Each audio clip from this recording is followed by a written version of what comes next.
Tonight, Amari Butler and Kojo Achiampong are both students at Harvard who have been very outspoken about the conflict between Israel and Palestine in general and the war in particular. As a result of a letter they signed shortly after the Hamas attack on October 7th, they were widely branded as anti-Semites, accused of supporting terrorism.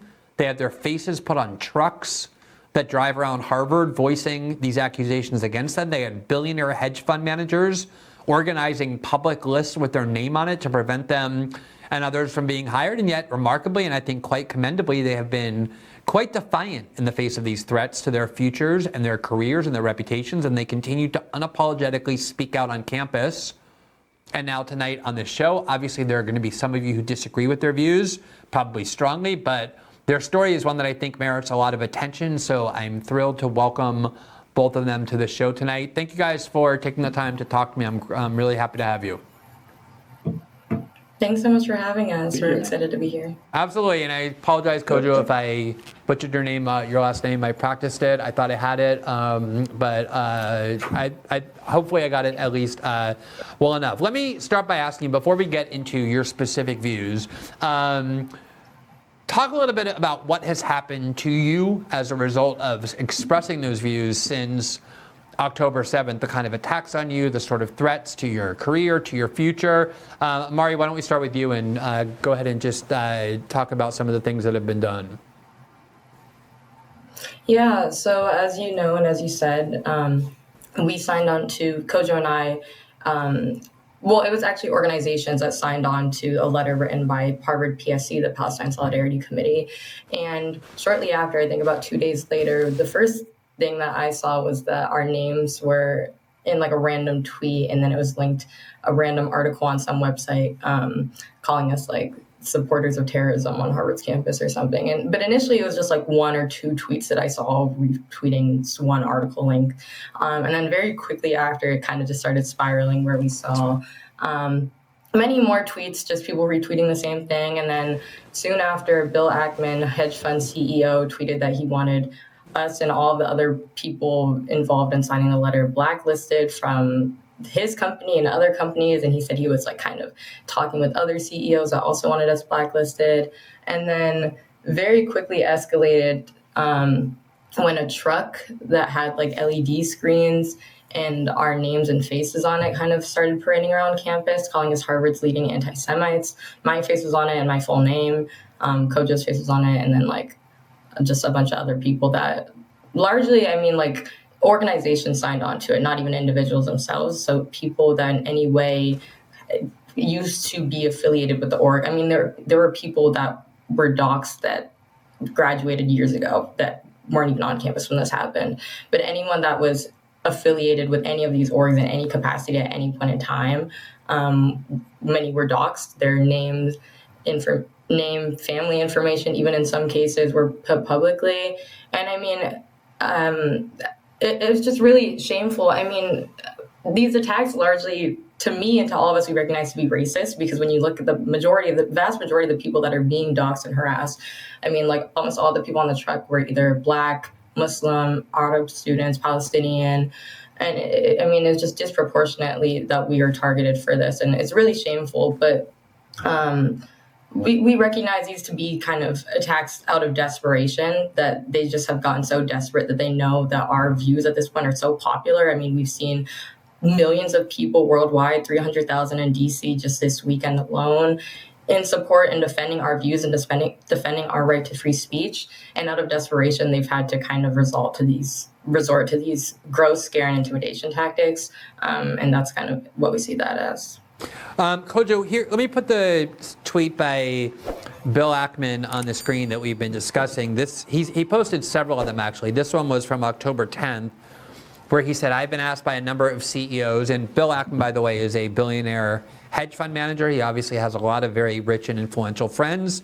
He said, I've been asked by a number of CEOs if Harvard would release a list of the names or members of each of the Harvard organizations that have issued the letter assigning sole responsibility for Hamas's heinous attacks to Israel, so as to ensure that none of us inadvertently hire any of their members. If in fact their members support the letter they have released, the names of the signatories should be made public so their views are publicly known. And then later on, he actually did get a list and published the list of all the names of people who either had some affiliation with these organizations, whether or not they even signed the list, whether or not they supported it, to basically dirty their reputation and prevent them from being hired. Let me ask you, obviously, if you are students at Harvard, there's a presumption that you care about your futures, you care about your careers. Did you find this sort of thing threatening? And why is it that since these attacks were launched, you've continued to speak out in defense of your views about this conflict? Yeah, I mean, like,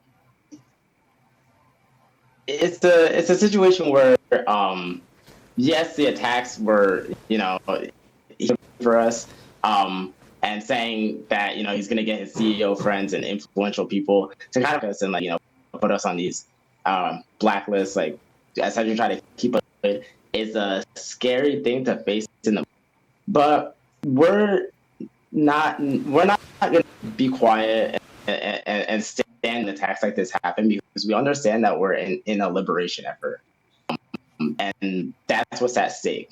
And so all these stuff, it may have very real consequences, but we're not worried. I mean, I'm not worried about it. Neither is Amari, neither are the organizers that we've been doing all this with, because we understand that this is a just struggle. People get demeaned when you fight for people's rights. We see this all across history, and this is just another sort of instance of that. What they want us to do is capitulate. They want us to be scared. They want us to be quiet. They want us to stop holding protests, organizing protests, going to protests, speaking at protests, and we're not going to give it to them, even when it means that they're going to attack our careers. But at the same time, we have the people are behind us. Like Amari said, 300,000 people in Washington D.C. A crazy number of people. We see internationally people coming out from the UK to South Africa to Brazil. All these places, a lot of people are coming out. So the people of the world are behind us. And in terms of career, I guess we're at Harvard. And there's a lot of people who have, careerism instincts, I would call it. But it's not personally something that worries me, because, again, this is what I pour all my energy into. This is what we pour all our energy and effort into. And so something like that is never going to be a reason for me to stop speaking out against injustice. So, let me just ask you about something you said just now. You said the reason you're continuing is because you believe your cause is just. A lot of people have tried to describe your cause, to characterize your cause based on this letter that you signed, based on statements you've made subsequent to that letter, as your cause being pro-Hamas or pro-terrorism, or supporting the idea that Jews in Israel and elsewhere deserve to be killed. Is that a fair characterization of how you see the cause you're supporting? And if not, what is the cause that you're supporting? How would you describe it? Well, we have to understand that this history goes back to 75 years ago. This is an occupation of a people, and this is the oppression of a people. This is a situation where you have two codes in a land, where we have apartheid, where you have genocide, where 10,000 people have died in Palestine since October 7th. This is a situation where, this is a situation where, you have things like the Nakba.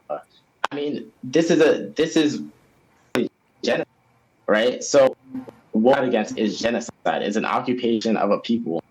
In this, you had injustices similar to this. In our own history as Black people in America, with stuff like Jim Crow, when you think about apartheid South Africa, they're always gonna, they're always gonna try. But we understand that this is a just struggle.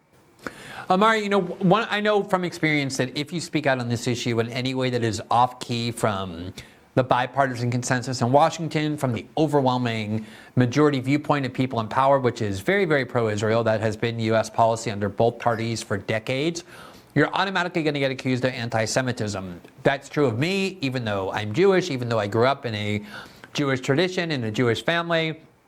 steeped in all of the kind of aspects of Judaism. And yet when people accuse me of that anti-Semitism, one of the things they argue is, well, you seem very focused on this conflict when there are a lot of other conflicts around the world. And my argument for why that is because it's my government that funds Israel, that enables Israel to maintain the occupation, to maintain the blockade of Gaza with huge amounts of money, but also it's done in many ways in my name as someone who is Jewish, and that's the reason for my focus on this conflict. Given how many conflicts and how much injustice there is all over the globe, how many wars there are even now in places like Asia and Africa, how much injustice there is still in the United States, what is your answer for why this cause has become so important to you? Right. It's a great question. And I think for me, it's not that any one struggle or any one liberation effort in the world is more important than any other, or there's more attention than any other. But we understand that the Palestinian struggle is intimately and inextricably linked to every other struggle for justice all over the world. For me personally, there's been a long, robust history of solidarity between Palestinian liberation movements and Black liberation struggles, both in the United States and globally. During South African apartheid, there was a huge solidarity between Palestine and South Africa because, they're facing occupation and apartheid in the same way. Even in the United States, we saw Black freedom fighters like Malcolm X and Huey P. Newton that were always vocal in their unequivocal support for the Palestinian people, and the intimate connection between those histories and between those struggles. And in the United States, for me, to your point, I think it's a great one that it is largely our government. The United States is a sponsor of Israel. Israel would not be able to commit all the atrocities it does without the material support from the United States. It's $4 billion every single year that the United States provides to Israel, and then even more in moments like these. And like you said, these are our tax dollars, the American tax dollars. I work hard, I make money, and then that money is sent to fund genocide in Israel because I live in America, and America funds genocide overseas and sponsors the Israeli government. So I think everyone in America should care about this issue, especially considering the fact that for many Americans, the quality of life in this country is going down. The housing crisis is only getting worse. Food insecurity, education, student loans, homelessness, all of these issues are skyrocketing in America. And meanwhile, we're told by our government that there's just not enough money to tend to these issues. However, as soon as it's time for Israel and Israel needs more money to commit genocide and apartheid overseas, there's plenty of money in the budget. And both parties agree to, it's a nonpartisan, it's both parties that are agreeing to fund genocide overseas, right? So for me, it's the fact that my government, the country in which I live, is using our tax dollars to fund this, and thus it's our responsibility to apply that pressure to get them to stop doing that. But also it's just an understanding that the Palestinian struggle is every single other liberation struggle in the world, and that none of us can truly be free until Palestine is free. I think, let me just follow up a little bit in a question similar to the one that I asked Kojo, is I think one of the reasons why there was such a strong reaction to that original statement that was issued was because people were watching these videos, many of which Hamas produced and published, of, obvious atrocities, horrific scenes of Israeli civilians being murdered, of having their children abducted in front of them, of things that were done at the music festival that at least resulted in the deaths of lots of innocent people. And people were horrified at what Hamas did. Even people who believe Israel is largely at fault in the conflict felt like what Hamas did in targeting innocent civilians in Israel was unjustifiable, regardless of the context. And the letter that was issued that you each participated in said the following: "We, the undersigned student organizations, hold the Israeli regime entirely responsible for all unfolding violence. The apartheid regime is the only one to blame. Israeli violence has structured every aspect of Palestinian existence for 75 years." Does that, I think a lot of people read that and said they seem to have either no empathy for the lives of innocent Israelis that were extinguished on that day, or even seem to be kind of justifying what Hamas did in Israel. Are either of those things a fair reaction to the letter that you issued? Yeah, so I will say that obviously no one likes the taste of blood, and I think the loss of life especially innocent life, is always lamentable. It's always sad. You know, no one wants war. No one wants violence. Nobody wants these things. We want to live in a country with peace where, you know, bloodshed is not, we don't see bloodshed to the scale. But it's important to understand in this context that the root cause of the violence does come back and go back 75 years ago, beginning with the Nakba in 1948, where 700,000 Palestinians were brutally and forcibly removed from the land that has historically always been there, that they've lived in for generations, right? That they've tended to and lived in this land for generations, and they were forcibly removed removed from it violently. And ever since then, you know, I mean, obviously many Palestinians still remain in this land, and now today they're treated like worse than second-class citizens, and then they're bombed periodically, and now we're seeing a literal genocide in Gaza, and then we're even more so, there's still, you know, continually brutal repression of Palestinians all throughout occupied Palestine, not just in Gaza that we're seeing in the news right now. And it's important to understand that, I mean, when someone is, you know, facing such brutal repression, we see always throughout history that there's always a response to that. Eventually people are going to be like, we're not going to take this anymore. And, you know, like I said, bloodshed and violence is always, I mean, no one likes it. I don't think that I don't, you know, it's always, no one likes the taste of blood, I'll say.